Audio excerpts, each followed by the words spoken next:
Sa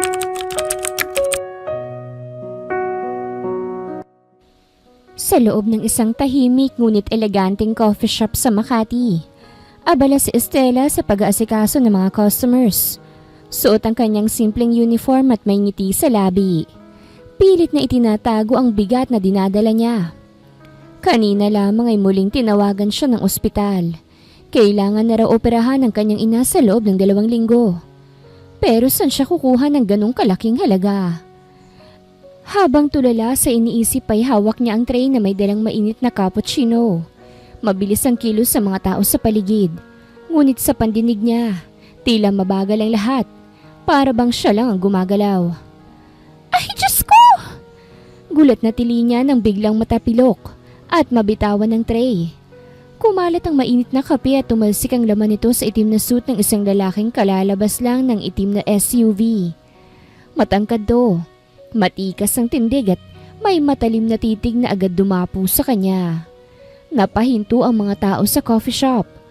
Ang lalaki, hindi kagaya ng inaasahan niyang magwawala ay tumingin lang sa kanya mula ulo hanggang paa. Nakataas ang kilay at may malamig na ekspresyon. Bulag ka ba? May pasigaw at malamig na tanong nito habang pinapagpag ng puting panyo ang basang bahagi ng kanyang mamahaling damit. Naku sir, papasensya na po. Hindi ko po sinasadya. Pautal na sagot ni Estela habang mabilis na kinukuha ang tissue sa bulsa ng apron. Anong pangalan mo? Tanong muli ng lalaki. Estela Fernandez po. Napakunot ang noo ng isang lalaking nakaupo sa tabi ng estranghero. Bumulong ito, pero sapat pa ring marinig ni Estela yon. Boss, siya yung anak ni Leticia Fernandez, yung dating accountant sa Grupo ng Norte. Napatingin si Estela at nanlaki ang mga mata niya. Paano niyo nalaman ang pangalan ng mama ko? Tanong niya, halos hindi makahinga. Ngumisi naman ang lalaking natapunan niya ng kape. Isang ngising walang halong saya. Estela, I like your name. Tahimik ang buong coffee shop pero sa pakiramdam ni Estela ay parang may bomba ng sasabog. Umalis ang lalaki nang hindi lumilingon. Kasunod ang 2 lalaking mukhang bodyguards niya. Lahat ay seryoso at tahimik. Naiwan si Estela na parang pinagsakluban ng langit at lupa habang hawak pa rin ang tray. Nanginginig naman ang kamay niya at basang-basang apron ng kape. Agad siyang nilapitan ng matalik na kaibigang si Carmen na kanina pa palang nanonood sa gilid habang nag-aasikaso rin ng ibang customer. Girl, bulong ni Carmen habang mabilis na tumabi sa kanya. Hindi mo ba kilalang lalaking yun? Napatingin si Estela habang litong-lito pa rin. Ha? Hindi eh. Sino bang lalaking yun? Carmen leaned in closer at halatang kabado. He's Ryder Cortez, girl. Ryder freaking Cortez. A mafia boss. Hindi lang basta boss. Isa siya sa pinakadelikado sa buong lungsod ng Maynila. May mga kwento tungkol sa kanya. Mga taong biglang nawawala. Mga negosyo na bigla nilang nagsasara kapag ayaw makipag-cooperate sa kanya. Nanlamig bigla si Estela. Oh my gosh! Ano ba tong nagawa ko? Patay ako nito. Naku pero baka wala lang naman yun sa kanya. Malay mo naman mabait naman pala. Carmen, natapunan ko siya ng kape. Mainit na kape. Sa suit niyang halatang mas mahal pa sa 3 buwang sweldo natin. Umupo siya sa isa sa mga bakanting upuan habang nanginginig pa rin ang tuhod. Tapos, alam nilang pangalan ng mama ko at mukhang alam din nila kung sino ako. Napansin ni Carmen ang takot sa mga mata ng kaibigan. Dahan-dahan itong umupo rin sa tabi niya. Wait. Bakit nila alam ang tungkol sa mama mo? May kinalaman ba si Tita Leticia sa mafia dati? Hindi makasagot si Estela. Matagal na niyang nararamdaman na may mga bagay sa nakaraan ng kanyang ina na hindi nito ikinekwento. Pero ngayon lang siya mas naging interesado pa. Carmen, bulong ni Estela. Pilit kinakalma ang sarili. Kung totoo man to, Baka hindi lang akong nasa panganib. Baka pati si Mama. Girl, kailangan mong malaman kung anong koneksyon nyo kay Ryder Cortez. Tumango na lamang si Estela. Kahit ang totoo ay nakakaramdam na siya ng takot ngayon. Kinabukasan ay tila normal lang ang araw sa coffee shop. Maagang dumating si Estela. Pinipilit ngumiti at magtrabaho na parang walang nangyari. Pero ang totoo ay hindi mawala sa isip niya ang nangyari kahapon. Habang nag-aayos siya ng table sa sulok, napansin niyang tahimik na pumasok ang dalawang lalaki sa loob. Pareho silang nakasuot ng itim. May sunglasses kahit hindi naman maaraw.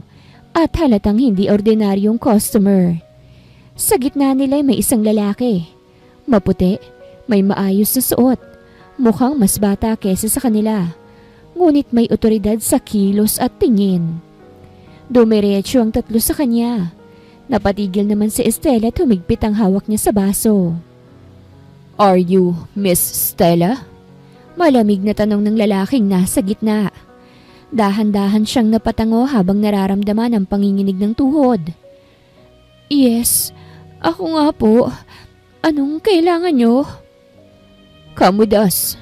Mr. Cortez wants to talk to you." Mabilis ang naging sagot nito. Halos mawala ang hininga ni Estela. Umiling siya. Ayoko." Nanginginig niyang sambit. "Hindi ako sasama." Ang lalaking nagsalita ay bahagyang ngumiti. Ngiting hindi man lang umabot sa mga mata nito at tila nangiinsulto pa.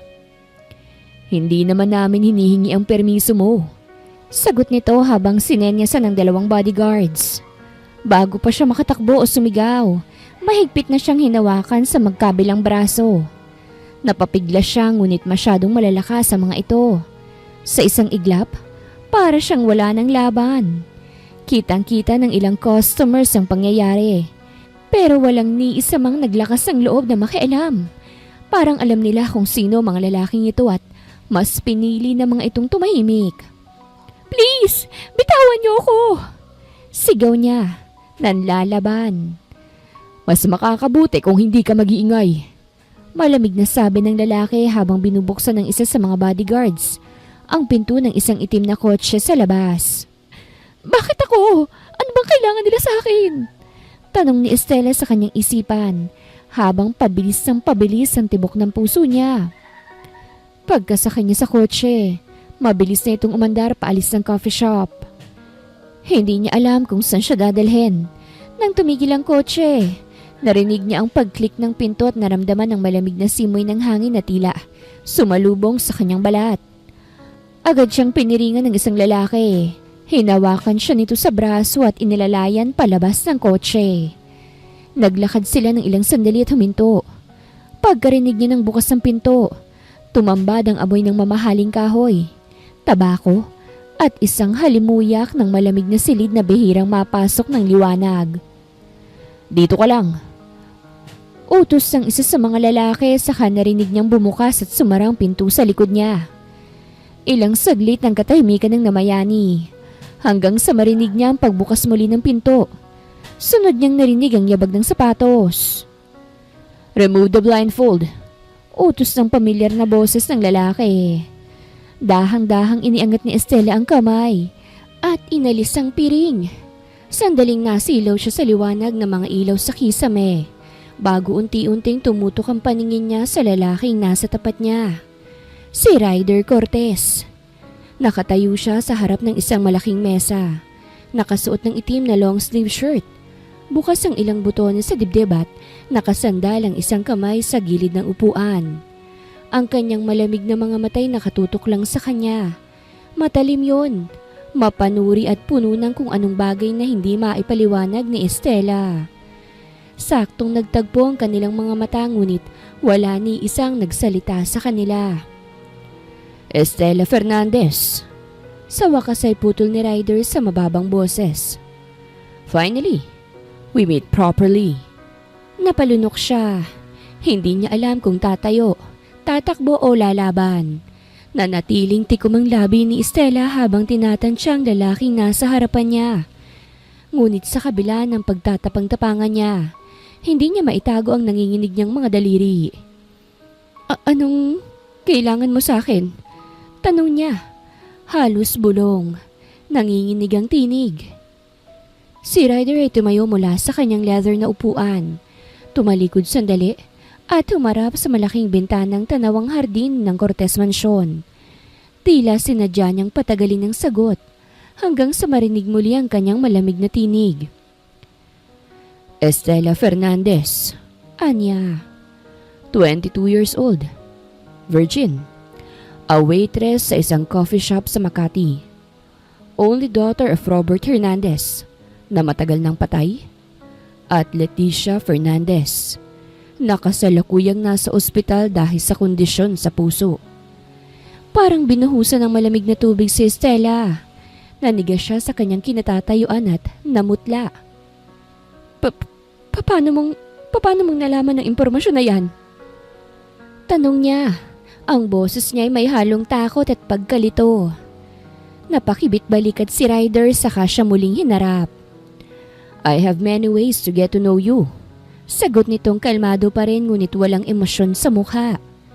Sunod na tahimik na naglakad si Ryder patungo sa kanyang malaking desk. Ang mga mata ni Estela ay nakasunod sa bawat kilos nito. Ngunit ang isipan nito ay tuliro at halos hindi makapaniwala sa naririnig.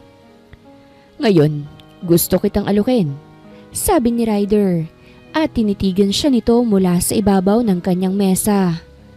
At ano namang klaseng alok ang tinutukoy mo? Tanong ni Estela. 10 million pesos. Kapalit ng virginity mo.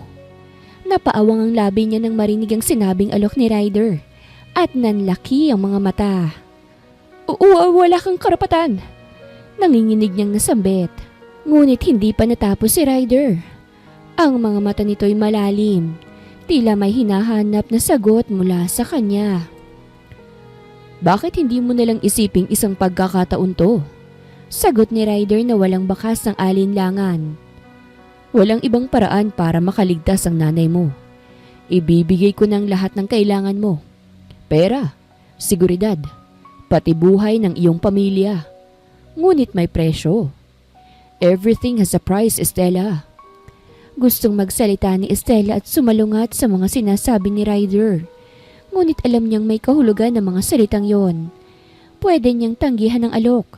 Ngunit ang ibig sabihin nito ay hindi lamang ang pagkawala ng kanyang dignidad, kung hindi pati na rin ang buhay ng kanyang ina. Wala bang ibang paraan? Tanong ni Estela habang pilit na pinipigilan ang mga luhang. Gusto nang pumatak. Wala bang ibang paraan para matulungan ko ang mama ko? Tanong niya sa mahinang boses. Ang kanyang tinig ay puno ng sakit, pero si Ryder ay hindi man lang nagpakita ng kahit na konting awa. Ang ibig mong sabihin, gusto mong maoperahan ng mama mo nang walang kapalit? Estela, yang mga ganyang idea para lang sa mga taong hindi nakakaintindi sa gusto ko. Kung ayaw mong tanggapin ang alok ko, may mga iba pang paraan. Ngunit hindi ko matitiyak kung anong mangyayari sa mama mo sa mga susunod na araw. Tahimik lang si Estela habang ang puso niya ay parang umiiyak na sa loob. Ang bawat option na ibinibigay ni Ryder ay puno ng sakit at pagkatalo.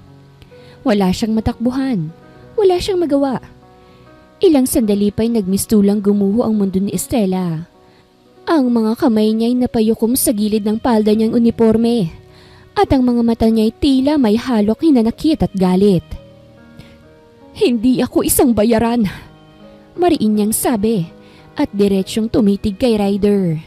Kahit gaano kalaki pang pera mo, hindi mo mabibili ang pagkatao ko. Hindi nagbago ang ekspresyon ni Ryder. Nakatingin lang siya kay Estela na tila sinusukat ang tibay ng loob nito. Walang sabing tumayo si Estela at sandaling tumitig siya kay Ryder bago niya nilisan ang opisina nito. Hindi siya inalalayan o pinigilan ng mga tauhan ni Ryder sa daan. Puno ng kaba ang dibdib niya habang nagmamadaling tinahak ang daan palabas ng Cortez Mansion. Pakiramdam niya ay nakalabas siya mula sa kuweba ng isang halimaw, kahit pa nanginginig pa rin ang kanyang tuhod. Pagkalabas niya ng main gate, hindi pa siya nakalalayo nang biglang tumunog ang cellphone niya. Kinuha niya yun agad at nakita niyang tumatawag ang doktor ng mama niya.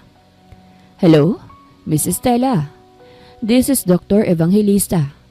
Kailangan na pong maoperahan ng mama mo ngayon din. Lumalala na ang kondisyon niya.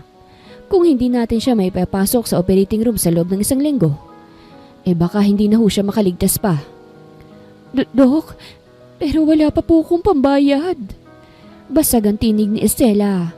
Halos hindi na siya makahinga. "Kung hindi po natin maasikaso ang down payment, hindi po kami makakakilos. I'm sorry." Napahinto si Estela sa gitna ng kalsada. Sa isang banda ay ang dignidad niyang nakasalalay at sa kabila ay ang buhay ng mama niya na siyang tanging dahilan ng kanyang pagbangon araw-araw. Unti-unti siyang napaluhod at nanginginig ang mga kamay habang binabalikan sa isip ang mga sinabi ni Ryder. "Everything has a price, Estela." At sa sandaling yon, napagtanto niyang wala siyang ibang kakapitan, walang ibang tutulong, walang milagro. Mabilis siyang tumayo at pinunasan ng mga luha, saka mabilis na bumalik sa Cortez Mansion.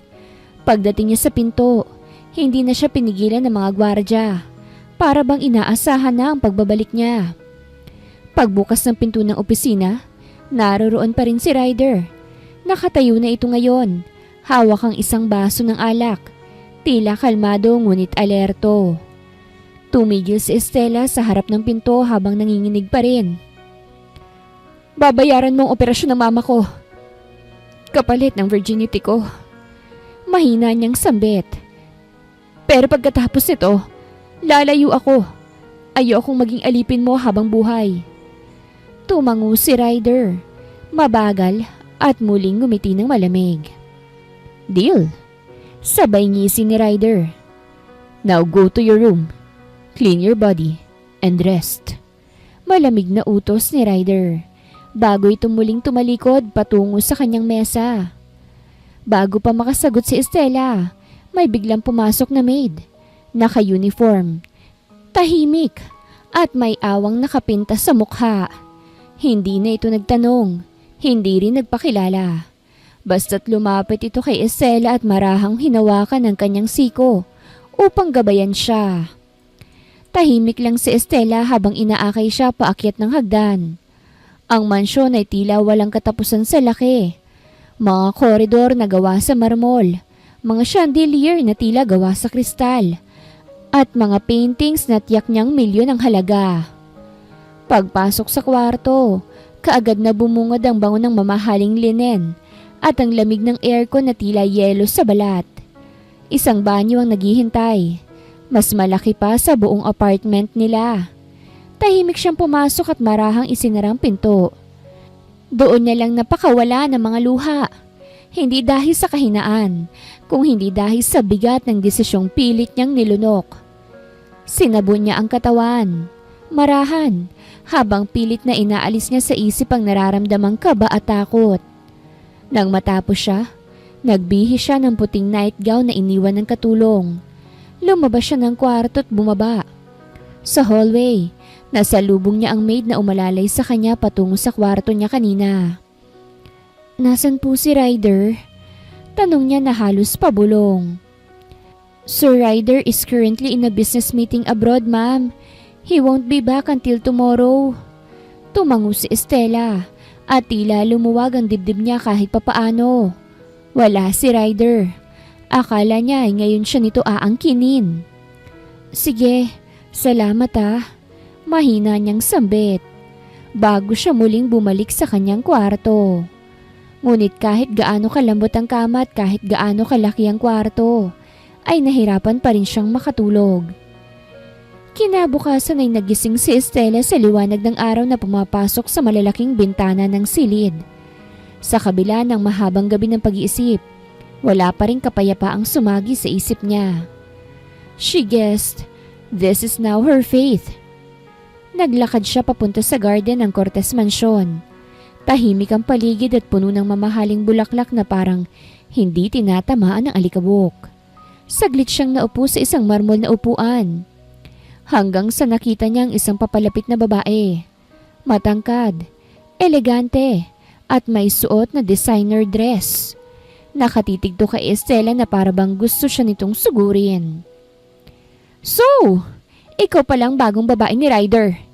Malamig na bungad ng babae habang nakapamewang. Napatingin si Estela sa kanya ng naguguluhan. Pasensya na, hindi ko alam kung sino ka. Ako si Shane. Singhal nito. At matagal na akong babae ni Ryder. At hindi katulad mo, hindi ako binili. Parang sinampal ng salita ang buo niyang pagkatao. Napatayo si Estela. Nilunok niya ang sakit at kahihiyan pero hindi siya umatras. Wala akong balak makipag-agawan kahit kanino. Matapang niyang sambit. Wala rin akong balak manatili rito kung may ibang paraan. Ngumiti si Shane at lumapit dito sa kabumulong.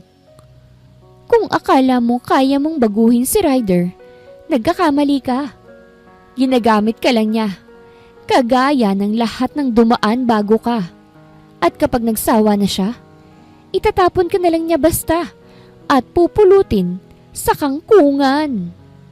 Akala ni Shane ay tapos na ang usapan pero hindi niya inaasahan ang sunod na nangyari. Tumayo si Estela at tumitigto kay Shane nang wala man lang bakas ng takot. Kahit sa loob niya ay nanginginig siya.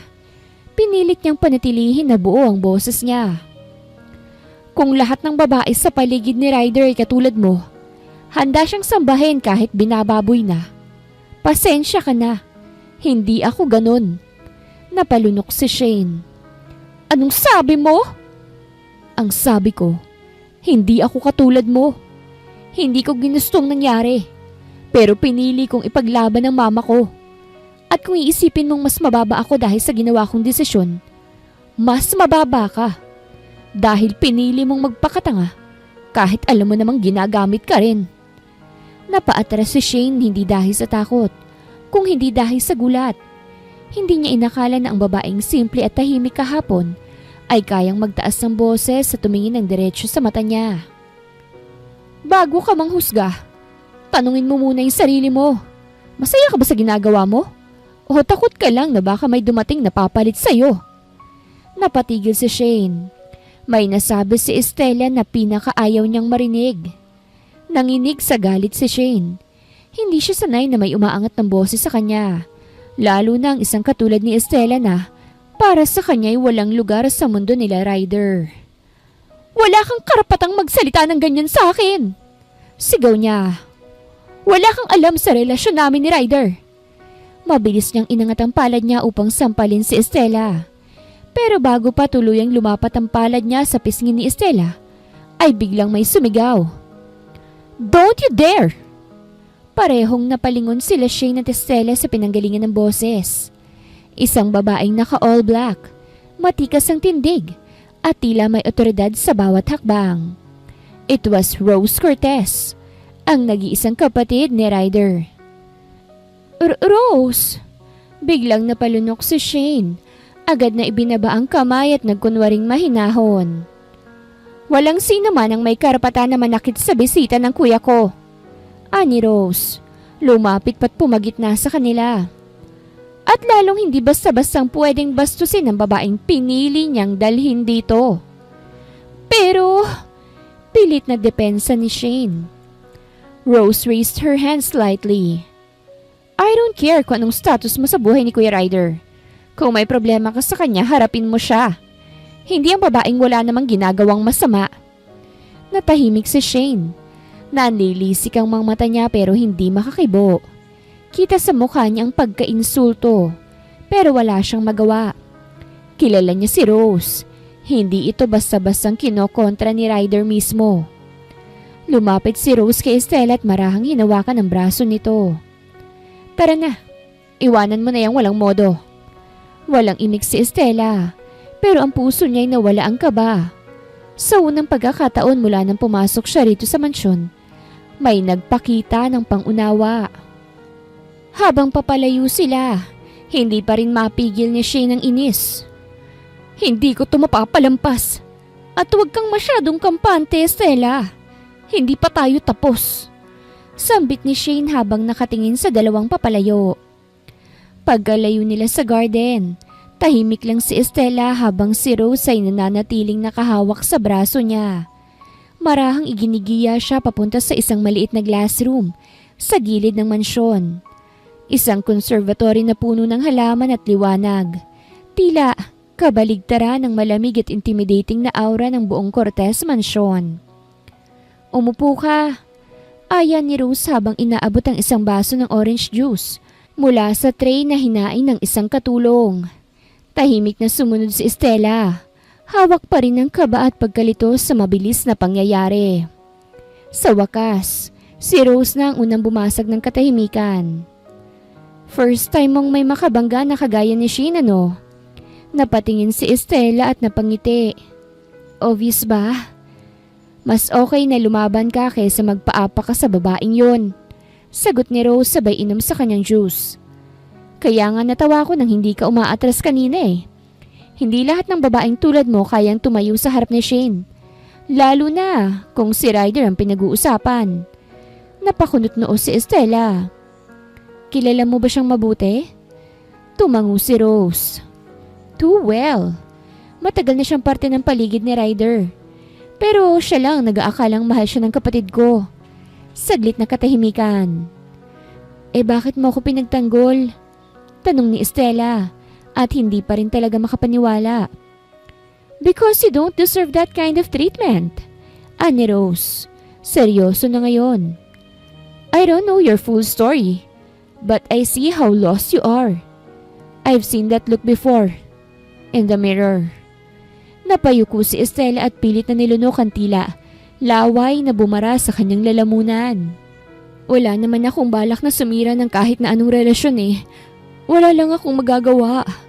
Kailangan ng mama ko ng operasyon at si Ryder lang ang tanging may kakayahang tumulong. Tumango si Rose at sa unang pagkakataon, may lungkot sa kanyang mga mata. Sa mundong to, minsan mapipilitan kang gawin ang mga bagay na kinamumuhian mo dahil sa pagmamahal mo sa iba. But remember this, Estela. Kung sino ka ngayon, hindi kailangang yun na rin ang maging ikaw bukas. At sa sandaling yun, alam ni Estela, nakahanap siya ng unang kakampi. Kinagabihan, kasabay ng pagbagsak ng ulan sa labas ng mansyon, dumating si Ryder Cortez. Suot pa niya ang itim na coat, basa ng ambon at seryoso ang mukha. Tahimik siyang pumasok sa mansyon, diretso sa kanyang silid. Ngunit bago pa siya tuluyang makapagpahinga, kinausap na agad ang isa sa mga katulong niya. Tell Estela to come to my room. Now. Masusunod po. Tugon ng katulong at diretso itong nagpunta sa kwarto ni Estela. 3 beses ang pagkatok sa pintuan at kapwa silang napatingin ni Rose. Miss Estela, Master wants to see you. Sa kwarto niya po. Napatingin siya kay Rose na agad lumapit at marahang hinawakan ng kanyang kamay. You don't have to be afraid. Just be honest. Huwag mong ipakita na natatakot ka. Tumango si Estela at pilit nilalakasan ng loob. Pagkarating sa harapan ng malaking pinto ng silid ni Ryder, huminga siya ng malalim at bahagyang nangangatog ang mga daliri habang kumakatok. Come in. Malamig na utos mula sa loob. Dahan-dahan niyang binuksan ang pinto. Madilim ang kwarto. Bukas lang ang ilang lamps sa gilid. Nakaupo si Ryder sa sofa habang hawak ang isang baso ng whiskey at pinagmamasdan siyang parang binabasa ang bawat galaw niya. Umupo ka. Ani Ryder sabay turo sa upuang kaharap niya. Tahimik siyang sumunod. Sa loob niya, para siyang dinudurog ng kaba. Ito na ba yon? Ang araw na aangkinin siya ni Ryder? May sinabi ba sa'yo si Shane? Napatingin si Estela kay Ryder at tila nabigla sa tanong. Nagsiselos yata siya. Sinubukan niya akong saktan pero may dumating. Si Rose. Ani Ryder. Walang tanong. Parang alam na niya agad. She told me everything. Hinagod nitong buhok pabalik saka tumingin sa kanya. Hindi na gaya ng dati na malamig. Pero still, seryoso pa rin. Hindi nga niya alam kung marunong ba itong tumawa. Tandaan mo ito, Estela. Mababa ang boses niya. I always get what I want. Pero hindi ako hayop. Napalunok si Estela. Anong ibig mong sabihin? Tumayo si Ryder. Nilapitan siya nito at tumigil sa harap niya. 1 pulgada lang ang pagitan. Hindi kita pinatawag para angkinin ka ngayon. Gusto ko lang malaman kung kaya mong tumagal sa mundong ito. Sa mundong may Shane, may panganib at may lalaking tulad mo? Matapang ngunit nanginginig na sambit ni Estela. Ngumiti si Ryder. Exactly. At tumalikod ito. Humakbang palayo kay Estela. Pwede ka nang bumalik sa silid mo. Hindi. Ayokong bumalik sa kwarto ko. Narinig niyang marahas ngunit nanginginig na tinig ni Estela. Make me yours now. Take me, Ryder. Lakas loob niyang sambit para matapos na ang kontrata nilang dalawa at makabalik na siya sa normal niyang buhay. Unti-unti namang bumaba ang kamay ni Ryder at inilapag ang baso sa maliit na mesa sa tabi. Dahan-dahan siyang lumingon. Mabagal, mabangis ang titig at tila isang mabangis na hayop na biglang ginising. Si Estela naman, kahit nanginginig ang tuhod ay pinilit na panatilihing matatag ang postura. Ayaw niyang makita nitong natatakot siya. Kahit ang totoo, halos hindi siya makahinga sa kabog ng dibdib niya. Lumapit si Ryder. Alam mo bang sinasabi mo, Estela? Mahinang tanong niya, malapit sa mukha ng dalaga. Ramdam niya ang init ng hininga nito. Tumango si Estela. Bagaman nangingilid ang luha sa sulok ng kanyang mga mata. Hindi dahil sa takot, kung hindi dahil sa bigat ng desisyong ginawa niya. Gagawin kong lahat para sa mama ko. Mahina niyang bulong. Sumikdo ang panga ni Ryder, parang pinipigilan ng sarili. Hinawakan niya ang baba ni Estela ng marahan pero may diin. Pinipilit nitong tignan siya sa mga mata. Huwag kang magsalita ng bagay na hindi mo kayang panindigan. Mariin niyang sabi. Hindi ako nagbibiro, tugon ni Estela. Kaya kung gusto mong kunin ang ibinayad mo, gawin mo na. Tahimik si Ryder. Ilang segundo nang mabigat ang katahimikan ng lumipas. Hanggang sa bigla niyang inabot ang batok ni Estela. Marahas ngunit hindi nakakasakit at hinalikan siya. Madiin, mariin. Parang sinasalubong ang lahat ng galit, ng pagnanasa at ng pagpipigil na itinago niya. Nanlaki ang mata ni Estela pero hindi siya umatras. Naramdaman niya ang bawat dampi ng labi nito. Mapangahas, mapang-angkin. Maya-maya'y binuhat siya ni Ryder patungo sa kama. Hindi na sila nagbitiw ng tingin. At bago siya ihiga, bumulong si Ryder sa tenga niya. Ngayong ikaw na ang humiling. Wala ka ng kawala, Estela. Marahang inihiga ni Ryder si Estela sa kama. Para bang isang bagay na mahalaga, marupok. Pero ngayon ay kanya na. Sa kabila ng mabangis na init sa kanyang dibdib, pinipigil niya ang sarili na maging marahas. Sa halip, pinili niyang maging banayad. Kakaibang paraang hindi niya alam na kaya niya. Lumuhod siya sa gilid ng kama at tinapunan ng tingin ang bawat bahagi ng katawan ng dalaga. Ang nanginginig nitong dibdib, ang mahigpit na pagkakahawak sa bedsheet, at ang bahagyang panginginig ng mga pilikmata. Dahan-dahan siyang yumuko. Idinampi ang labi niya sa noo ni Estela.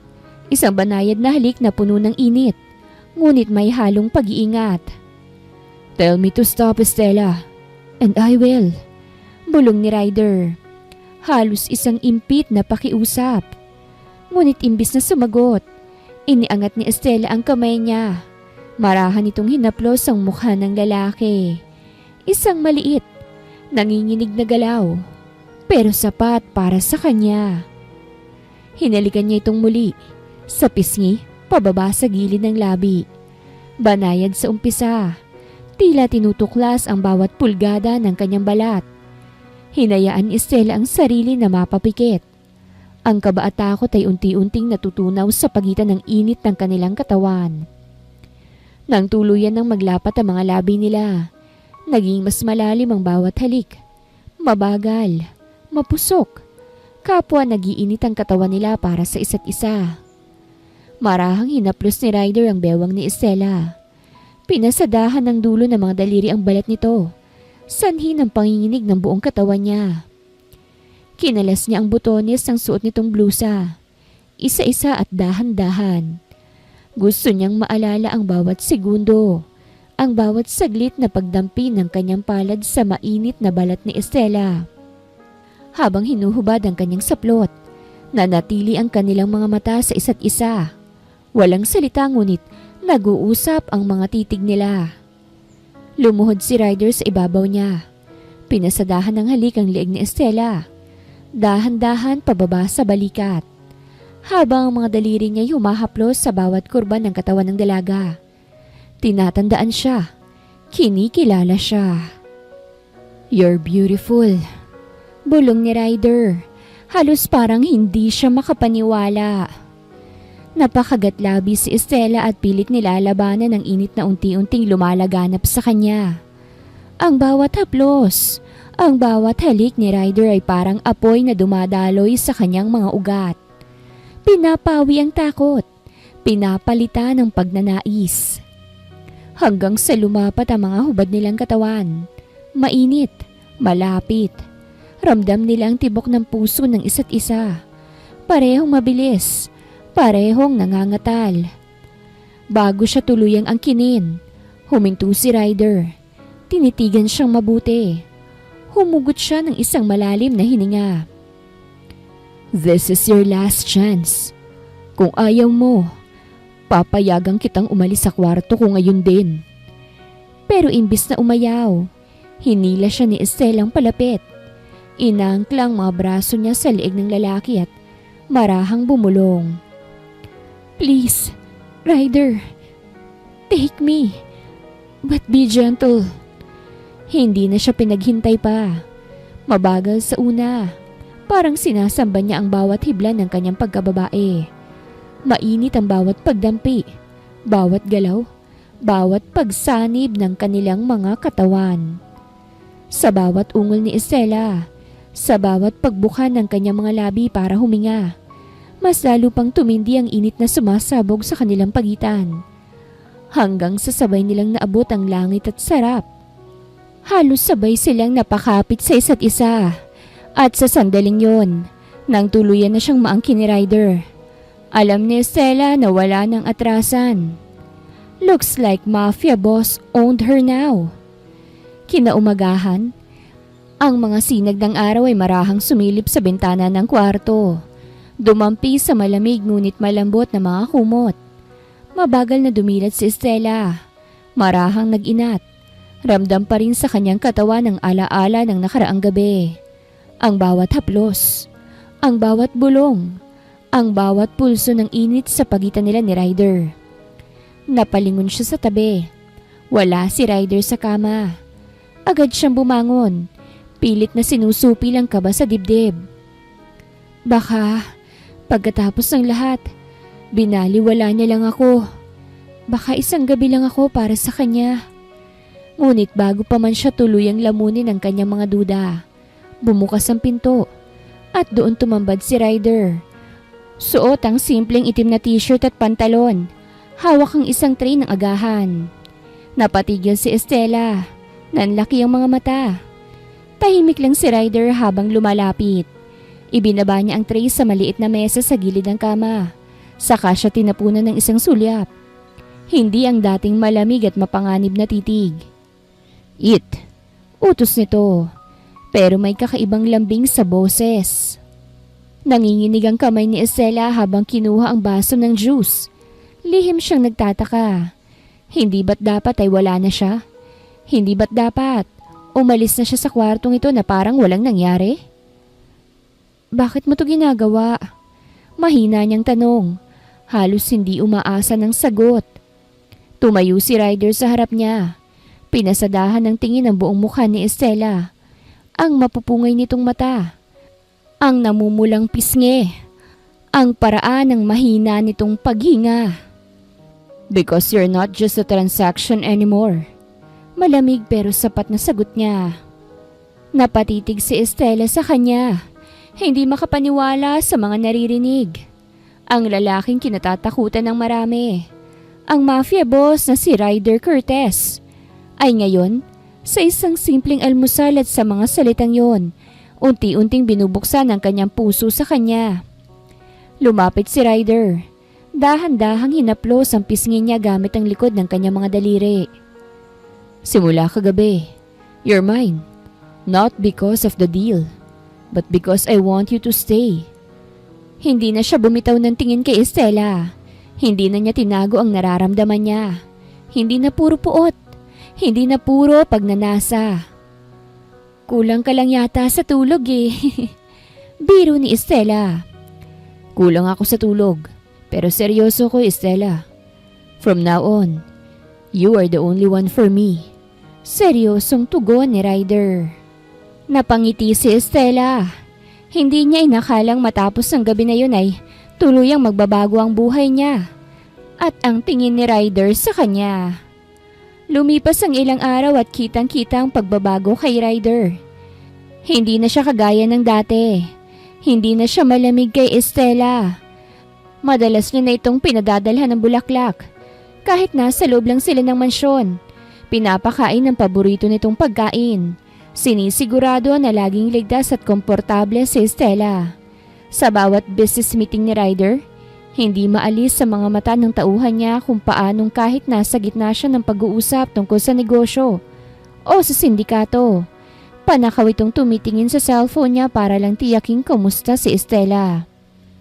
Ang pagbabagong to ay hindi nakalampas kay Shane. Sa isang lihim na sulok ng mansyon, pinapanood ni Shane mula sa malayo si Estela na masaya habang naglalakad sa garden. Bit-bit ang isang maliit na bouquet ng bulaklak na galing kay Ryder. Galit na galit ang dibdib ni Shane. Para siyang pinipiga ng matinding galit at selos. Ako ang unang minahal ni Ryder. Hindi ko hahayaang maagaw mo siya, Estela. Bulong niya sa sarili. Nanginginig ang kamay habang pinipigilan ng sariling sumugod. Isang gabi habang nagpapahinga si Estela sa kanyang kwarto, may narinig siyang mahinang katok. Pagbukas niya ng pinto, isang kasambahay ang bumungad. Miss Estela, may nagpadala po ng sulat. Nasa garden daw po ang sender at gusto kayong makausap. Importante daw po, sabi nito. Nag-alangan si Estela pero nanaigang pag-aalala. Baka si Ryder yon o merong mahalagang balita. Mabilis siyang naglakad palabas ng mansyon, patungo sa madilim na bahagi ng garden kung saan sinabing naroroon na maghahatid ng mensahe.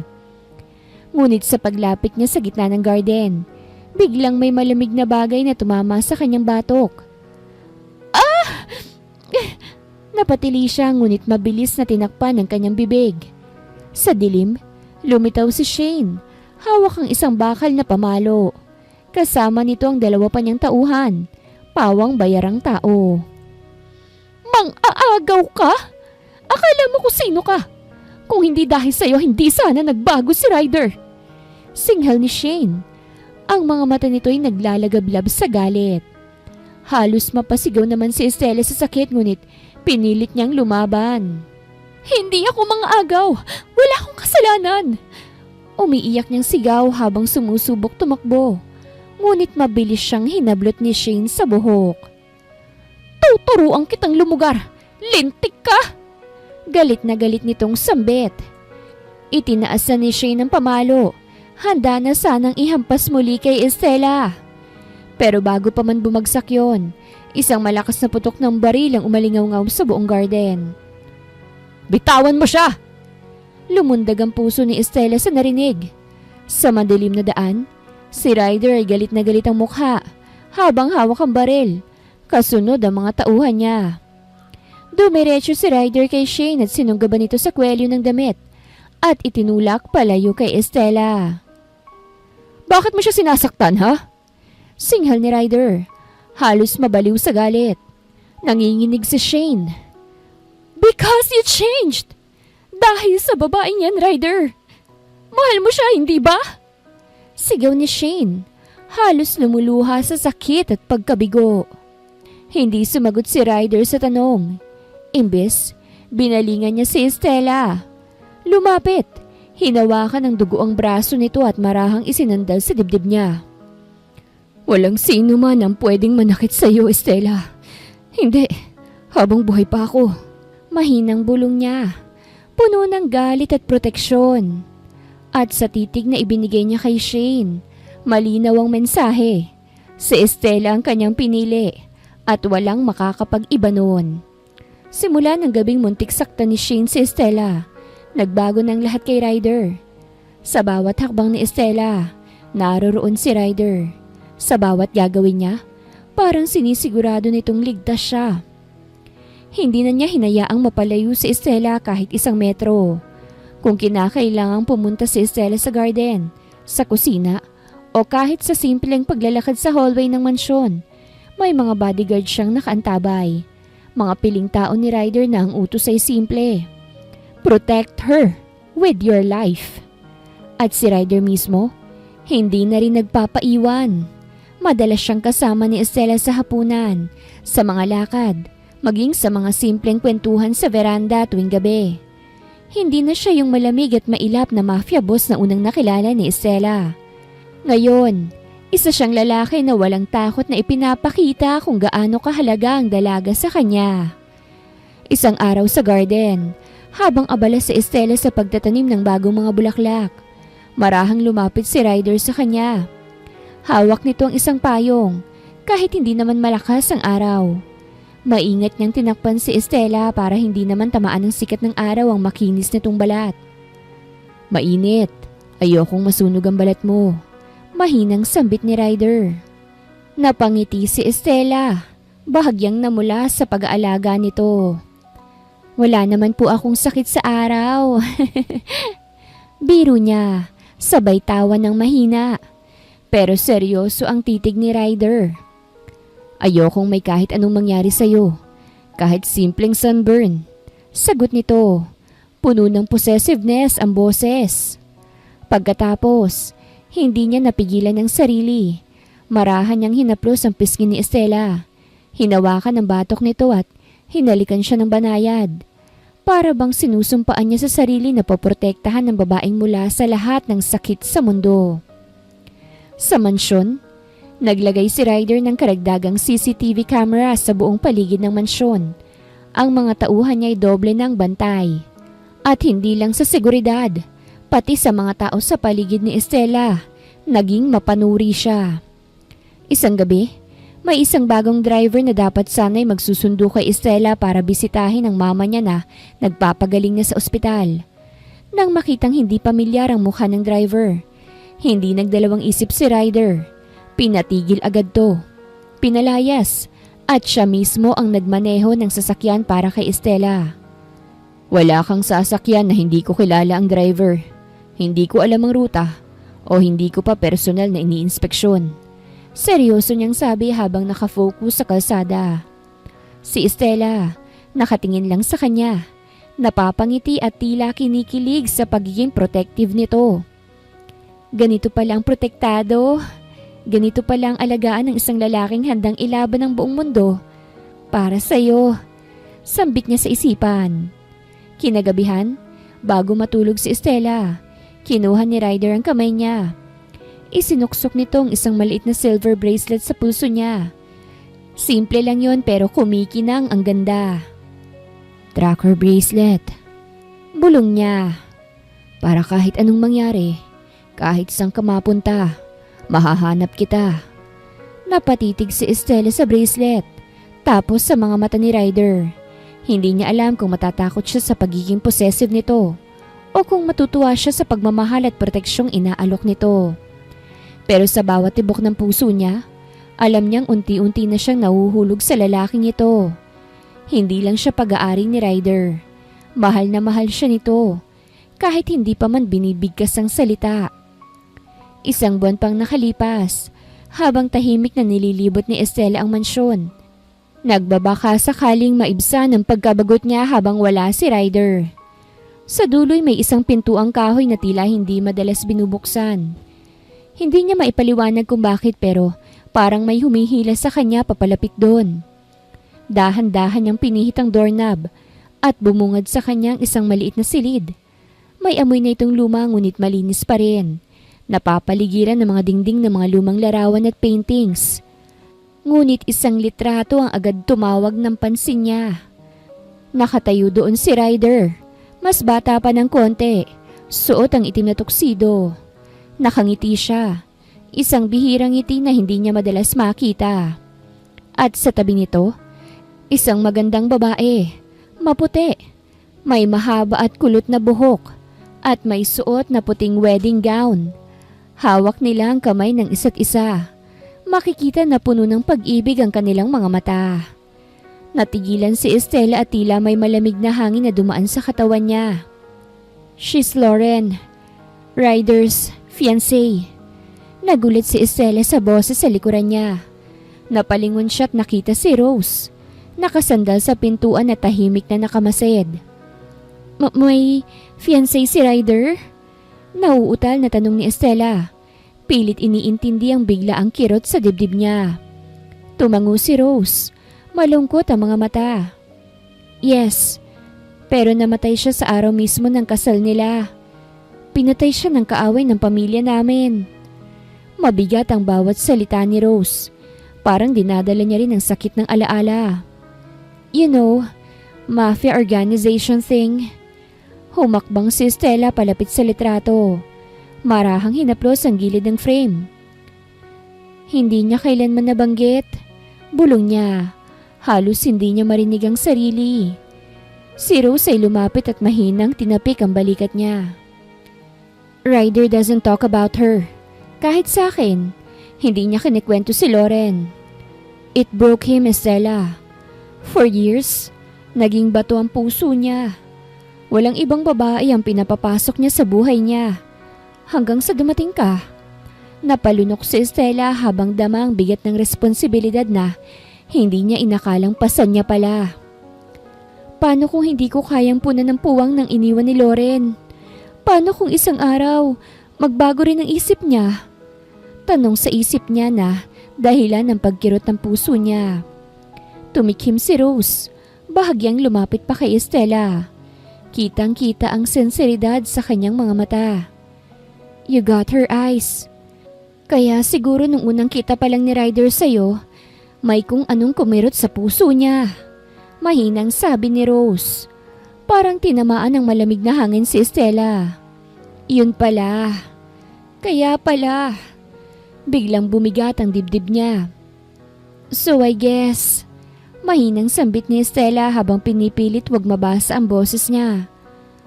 I'm just a substitute. Nandito lang ako para punan ang puwang na iniwan ni Lauren. Para painitin ang gabi ni Ryder. Napayuko siya habang pilit na pinipigilan ng pagdaloy ng luha sa kanyang mga mata. Ngunit agad siyang hinawakan ni Rose sa magkabilang balikat. Pinilit niyang ipatingin kay Estela ang kanyang mukha. Oh no, Estela! Don't ever think about that. Mariing sabi ni Rose, puno ng emosyon. You're special to him. Sa tagal ng panahon, ikaw lang ang nakalusot sa pader na itinayo niya. Ikaw ang nagpapangiti sa kanya, nagpapalambot sa puso niya. Hindi mo lang siya pinainit, binuhay mo siyang muli. Muling napatitig si Estela sa litrato nila Ryder at Lauren.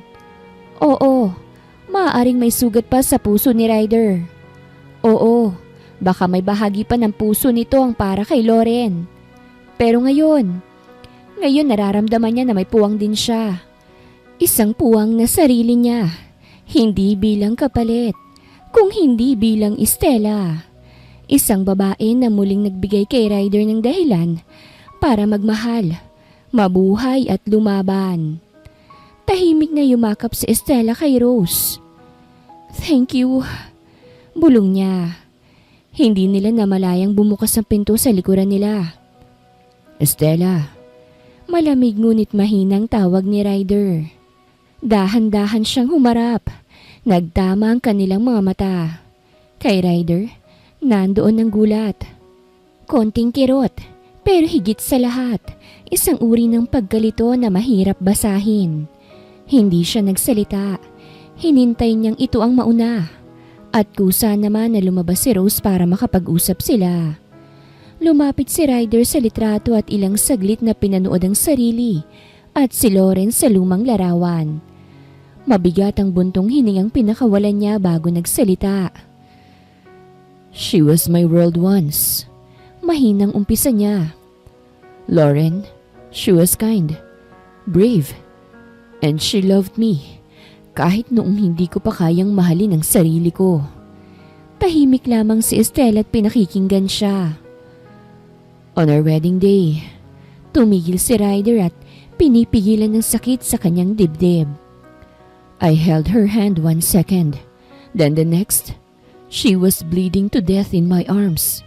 Dahil sa akin, dahil sa pangalan ko. Napalunok si Estela, ramdam ang bigat ng bawat salita. For a long time I blamed myself. Sinumpa ko ang pagmamahal. Sinabi ko sa sarili ko na hindi ko napapayagang magmahal muli. Kasi kapag mahal mo, mawawala lang din. Masakit. Huminto siya sa kadahang-dahang nilingon si Estela. But then you came. Anas niya. Puno ng emosyon ng boses. Ikaw, Estela, you came into my life like a storm I couldn't stop. Hindi niya namalaya na nangingilid na ang luha sa kanyang mga mata. I fought it. Pinilit kong itulak ka palayo dahil natatakot ako. Natatakot akong mahalin ka dahil baka ikaw naman ang mawala sa akin. Tumulo ang isang luha mula sa mata ni Estela. Hindi niya mapigilan. Lumapit si Ryder. Maingat na hinawakan ang mukha niya. Pinahid ang luha gamit ang hinlalaki niya. Hindi ka kapalit, Estela. Bulong niya. Hindi ka pamalit kay Lauren. Hindi ka laruan. Hindi ka basta babae sa isang gabi lang. Hinawakan niya ng 2 kamay ang mukha ng dalaga. Pinalapit pa. You are my second chance. My only chance. My future. Hindi na kinaya ni Estela ang emosyon. Tumulo ang mga luha niya habang nakatingin kay Ryder. Marahang inilapit ni Ryder ang kanyang noo sa noo ni Estela. Mahigpit ngunit marahan ang pagkakayakap niya rito. I love you, Estela. Bulong niya. Puno ng panginginig ang boses. I love you too, Ryder. Nangingilid ang luha niyang tugon bago halikan si Ryder. Kinabukasan, masaya ang aura ng buong mansyon nang dumating ang mama ni Estela mula sa ospital. Ipinahatid mismo ni Ryder ang mama niya gamit ang personal na doktor ng Cortez family. At inihanda pa ang isang malinis at komportableng kwarto para dito. Nakahawak ang mama ni Estela sa kamay ng anak niya habang nakangiti. Bakas ang pasasalamat sa mga mata. Maraming salamat, iho. Hindi ko alam kung paano ka namin mababayaran sa kabutihan mong ito. Mahina ngunit taus-pusong sabi ng ginang. Ngumiti si Ryder, bahagyang nagpakumbaba. Hindi niyo po kailangang bayaran ako, Tita Leticia. Ang importante, maayos kayo at kasama niyo na si Estela. Lumingon siya kay Estela at nagtagpo ang kanilang mga mata. Isa pa, tulong ko na rin pong alagaan kayong dalawa. Gawa ng pagiging tapat niyo po sa organization ng magulang ko noon. Mr. and Mrs. Cortez is kind too. I'm so thankful for them. Doon lang din nalaman ni Estela na dati palang nagtatrabaho ang mama niya sa pamilya ni Ryder. Kaya magaan na rin agad ang loob ng mama niya kay Ryder. Samantala, mula sa kabilang terrace ng mansyon, isang pares na mga mata ang mapanlinlang na nakamasid. Si Shane. Nakasalampak siya sa upuan. Hawak ang isang baso ng alak ngunit sa halip na katahimikan. Puro galit at sama ng loob ang laman ng dibdib niya. Hindi niya matanggap. Ilang taon siyang naging babae ni Ryder. Tahimik na umaasa. Tahimik na naghihintay. At ngayon, isang hamak na waitress lang. Isang Estela Fernandez ang basta na lamang pumalit sa lugar niya. Hindi niya yun matanggap. Hindi, kailanman. Gigil na dinukot ni Shane ang cellphone niya at mabilis na nag-dial ng isang numero na matagal na niyang hindi tinatawagan. Sumagot ang kabilang linya. Luciano speaking. Sandaling huminga ng malalim si Shane. Gusto mo pang sirain si Ryder Cortez, diba? Bumaba ang tono ng boses niya at puno ng galit ang bawat salita. I have an offer. Tulungan mo akong dukutin si Estela Fernandez. She's Ryder's girlfriend. Tahimik lang ang lalaki sa kabilang linya, pero ramdam niya ang pagngiti ni Luciano. Isang ngiting matagal nang naghihintay ng pagkakataon para muling sirain ang pamilyang Cortez. Deal. Malamig na tugon ni Luciano.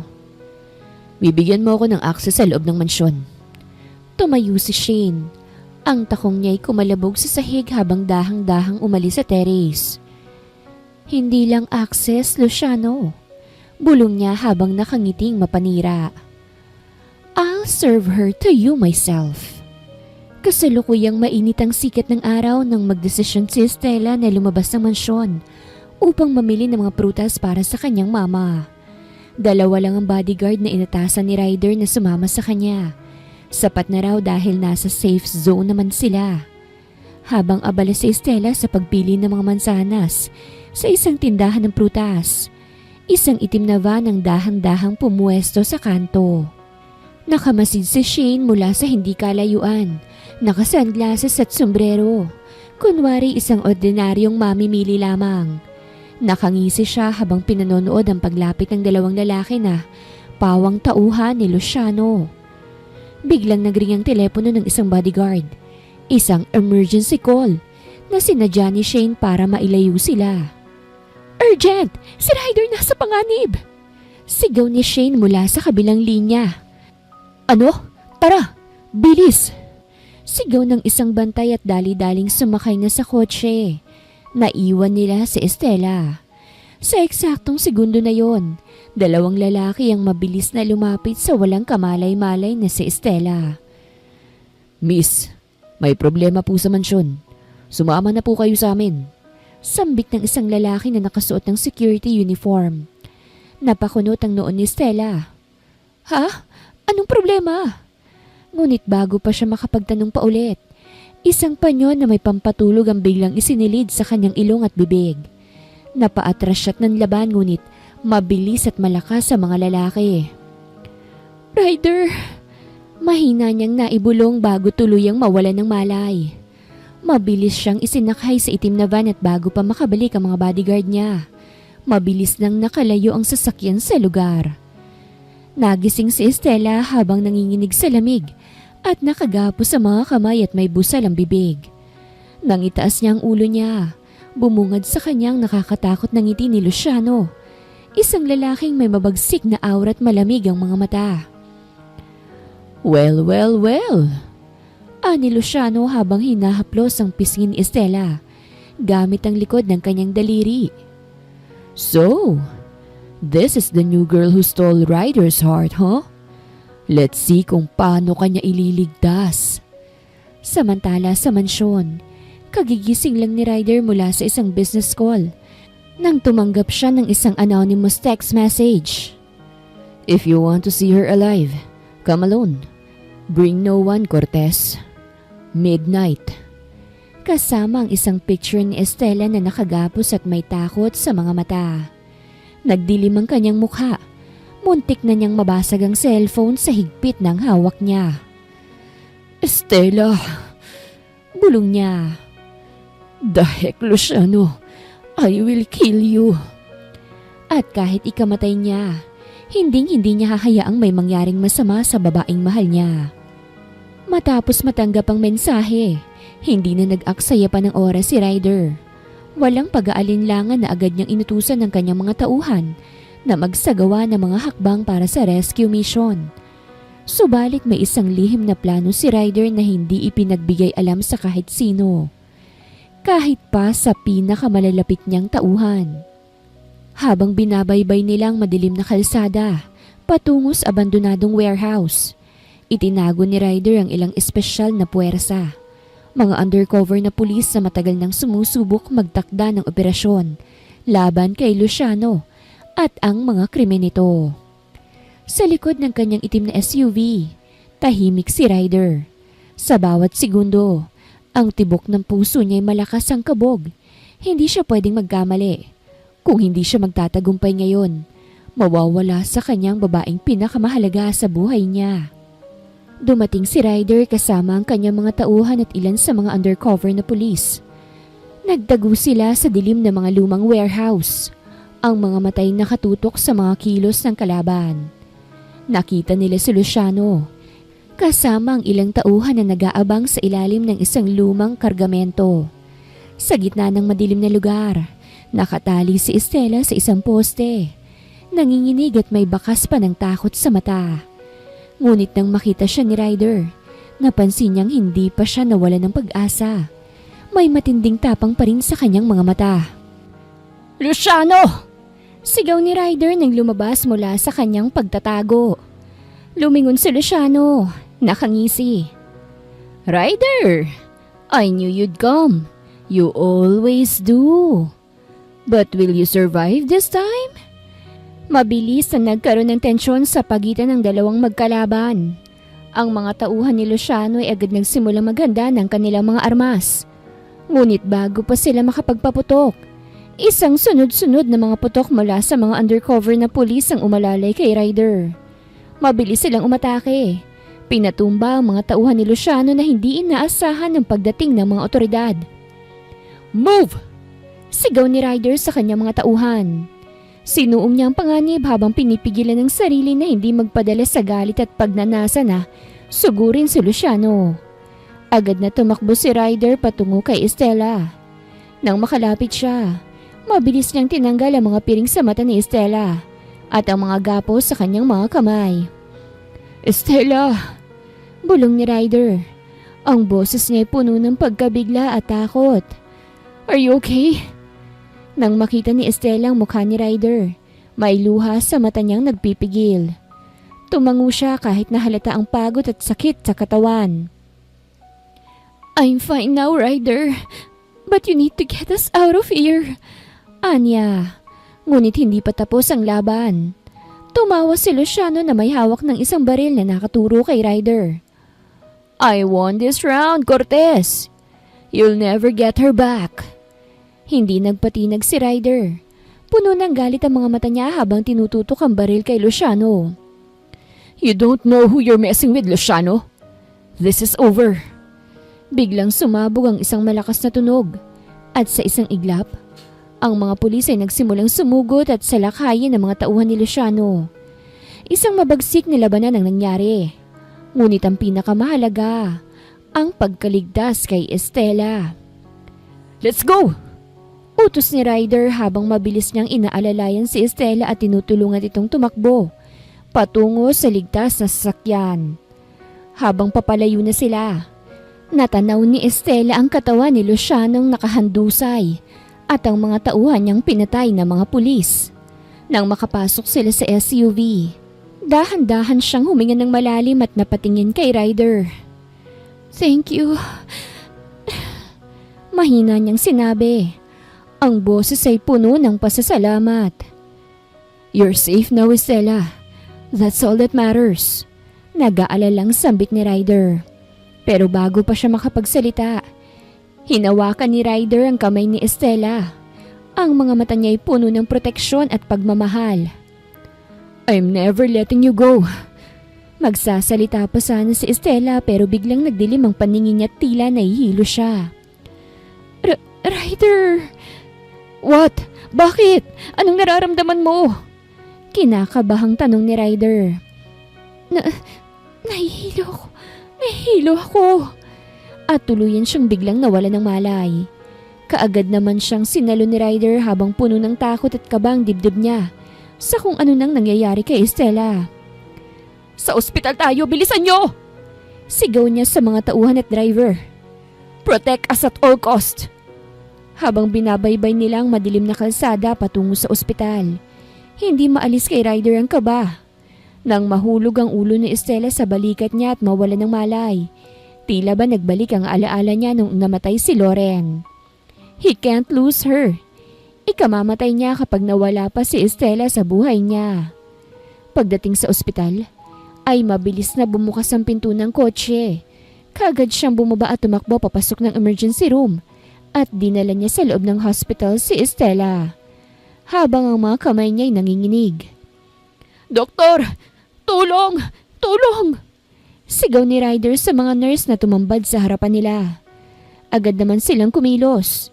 Ipinasok si Estela sa emergency room habang si Ryder hindi mapakali sa labas. Naglalakad-lakad at ang mga matay puno ng alalahanin. Sa unang pagkakataon, natuto siyang magdasal sa isip na hindi niya nagawa noon kay Lauren. "God, please, don't take her away from me. Huwag sanang maging malala ang kondisyon niya. Hindi ko kakayanin. Isusuko ko ang lahat ng meron ako. Basta maging ligtas lamang siya." Isang oras ang lumipas. Nasa tabi si Ryder. Nakaupo sa isang upuan sa harap ng doktor na nag-aasikaso kay Estela. Ang mga mata niya ay puno ng tensyon. Ang mga daliri nakapaloob sa mga kamay niya. "Mr. Cortez." Nagsimula ang doktor at si Ryder ay agad na tumayo. Umaasang may magandang balita. "Your girlfriend is fine now. We were able to stabilize her condition. But there's something important I need to tell you." Bigla ay kinabahang muli si Ryder. "What is it, Doc?" "Si Estela. She's pregnant." Ryder's world seemed to freeze at that moment. His mind struggled to process the words. "Pregnant? Si Estela?" Puno ng pagkagulat at saya ang kanyang mga mata. "He's gonna be a dad?" 2 months na, Mr. Cortez. Dagdag ng doktor. "She's been pregnant for 2 months, but the stress from earlier today may have caused her to faint." Tumahimik si Ryder at parang nawala ng lakas sa mga narinig. Nang bumalik siya sa silid kung saan si Estela nakahiga ay tumabi siya sa kama. Ang mga mata niya ay nakatingin kay Estela na payapa pa rin natutulog. Halos hindi pa rin nagsisink in sa isip niya ang nalaman niya. 2 months pregnant. Bulong niya sa sarili habang nakatitig sa mahimbing na mukha ni Estela. Pinagmamasdan niya ang maputlang pisngi nito, ang bahagyang paggalaw ng labi, at ang mahinang tibok ng pulso sa pulsuhan nito. Hindi niya alam kung paano ito tatanggapin ni Estela, pero para sa kanya, ito ang isa sa pinakamasayang balitang natanggap niya. Sa gitna ng madugo at magulong mundo ng mafia, isang inosenteng buhay ang nagbunga sa pagitan nila. Maya-maya ay gumalaw ang mga daliri ni Estela. Dahan-dahan siyang dumilat. Bahagyang naguguluhan habang kinikilala ang puting kisame ng ospital. "Ryder." Mahina niyang bulong. Agad lumapit si Ryder, hawak ang kanyang kamay. "I'm here, Estela. Safe ka na." May bahid pa rin ang pag-aalalang sambit ni Ryder. Napakunot ang noon ni Estela. "Anong nangyari? Bakit ako nasa ospital?" Hinaplos ni Ryder ang buhok niya. May malumanay na ngiti sa labi. "Bigla kang nawala ng malay pagkalabas natin ng warehouse. Dinala kita agad dito. Don't worry, everything's fine." Napatingin si Estela sa mga mata niya. "Sigurado ka? Walang masamang nangyari sa akin?" Tumango si Ryder at unti-unting lumambot ang kanyang boses. "Wala. In fact, may magandang balita pa nga." Huminga siya ng malalim bago tumuloy. "You're pregnant, Estela. 2 months. We're going to have a baby." Napamulagad si Estela. Saglit na napatungo. Anong sabi mo?" Bulong niya. Nanginginig ang tinig. "Buntis ka. You're carrying my child." Ulit ni Ryder. Mas buo ang tinig at puno ng saya. Unti-unting napuno ng luha ang mata ni Estela. Hindi dahil sa takot kung hindi sa matinding pagkalito at sabay na pagbugso ng damdamin. "Baby natin? Buntis ako?" Mahinang tanong niya.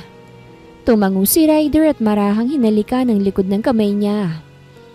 "Oo, Estela. At simula ngayon, hindi na kita pababayaan. Ikaw at ang anak natin." Habang dahang-dahang tumutulo ang luha sa pisngi ni Estela, Unti-unting gumuhit ang isang ngiti sa kanyang mga labi. Sa kabila ng lahat ng pinagdaanan niya, takot, panganib, at pagkabigla, isang bagay ang malinaw. Hindi na siya nag-iisa. Isa na siyang ina. At may isang lalaking handang protektahan siya. Ano man ang mangyayari. Kinabukasan, sa loob ng Cortez Mansion, isang hindi inaasahang katahimikan ang bumalot.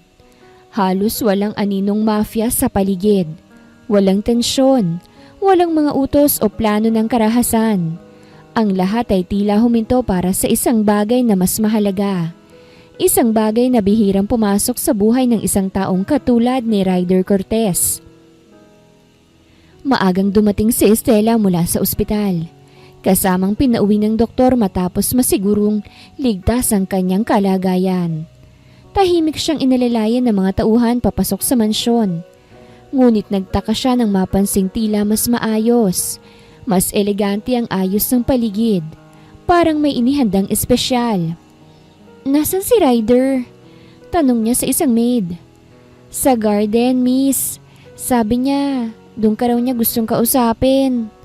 Dahan-dahang naglakad si Estela papunta sa hardin at tumigil siya sa gulat nang makitang isang romantikong setup sa ilalim ng malaking puno ng cherry blossoms. May maliit na ilaw na nakasabit sa mga sanga.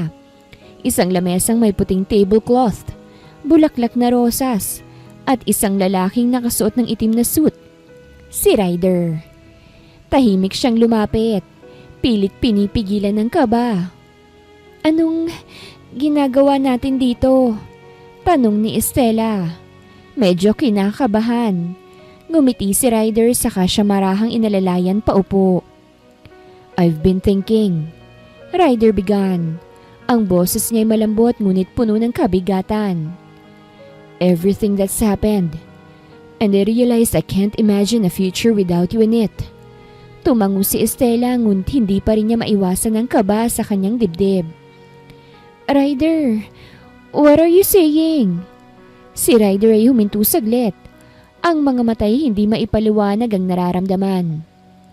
"Estela, I've known since the first time I met you that you were special. But now, with everything that's happened, I know that I don't want to spend another day without you by my side. You and our baby. You're my everything." Habang nagsasalita si Ryder, dahan-dahan niyang kinuha ang kamay ni Estela mula sa kanyang bulsa. Kasabay nito ang pagluhod at inabot ni Ryder ang isang maliit na kahon at binuksan to. Inilabas ni Ryder ang isang kahon at binuksan to sa harapan ni Estela. Isang simpleng singsing, may isang maliit ngunit makinang na diamante. "Estela," Ryder began. Ang mga matay puno ng seryosong pagmamahal at determinasyon. "I want you to be my partner in this life, through everything. I want you to be the mother of our child, and I want to marry you. Will you be mine forever?" Umikot ito sa harapan niya at lumuhod. "Ryder!" Bulong niya at halatang nagulat. Tumingin to sa kanyang mga mata. Walang suot na maskara ng pagiging mafia boss. Ngayon, isa lang siyang lalaki sa harap ng babaeng mahal niya. "Alam kong hindi perpekto ang pagkakakilala natin. Hindi ko rin maipapangako ang katahimikan o kasiguraduhan sa mundong ginagalawan ko. Pero ngayon, higit kailanman, gusto kong baguhin lahat. Para sa'yo, para sa anak natin." Hindi pa rin makapaniwala sa lahat ng nangyayari. Mula sa coffee shop, sa panganib, sa pagtatanggol, at ngayon, sa proposal. Tuluyan ng tumulo ang luha sa kanyang pisngi. Pero kasabay noon, ang isang mapanatag na ngiti. Tumango siya. "Yes, Ryder. I will marry you." Isang ngiti ang sumilay sa labi ni Ryder. Inilagay niya ang singsing sa daliri ni Estela at mabilis siyang yumakap. Sa mga sandaling yon, nagpasya siya na hindi na siya magpapadala sa takot, kung hindi magtatayo siya ng pamilya. Isang masayang pamilya. "Thank you, Estela. I love you too," Ryder murmured. as he held her close.